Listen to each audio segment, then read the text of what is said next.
Okay, so another one of your requirements for International Day is under geography. You have to find the top 3 major cities and include a map that you have labeled. That's similar to including a map with the country highlighted, but here's another way how to do it.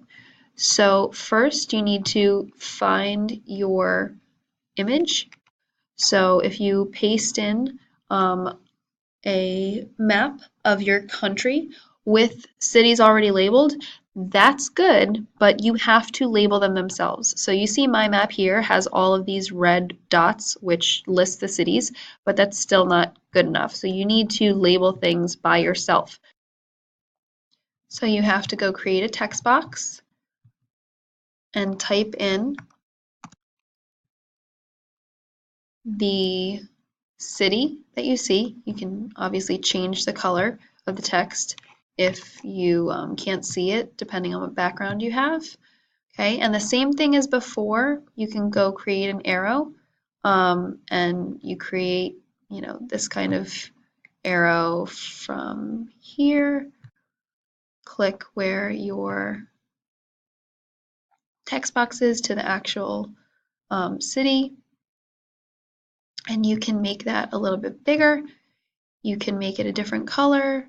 So if you want, you can make it yellow, whatever color you want. You just do that for a minimum of 3 times. So again, you create a text box.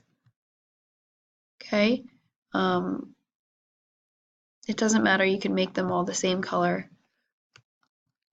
And type in your city. Make sure that your city name is capitalized. It's a proper noun.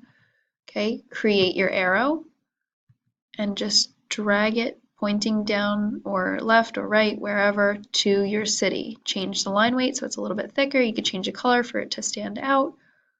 Okay, and again, you do this a minimum of 3 times. So you can label more cities if you want, but you have to have a minimum of 3 to get the correct amount of points.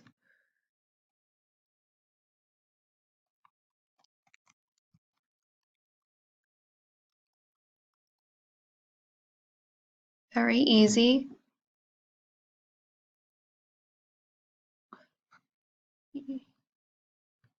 Change the line color, change the pixels, and then that's it. Then you're done. So you have your map with your US cities with 3 major cities on your map.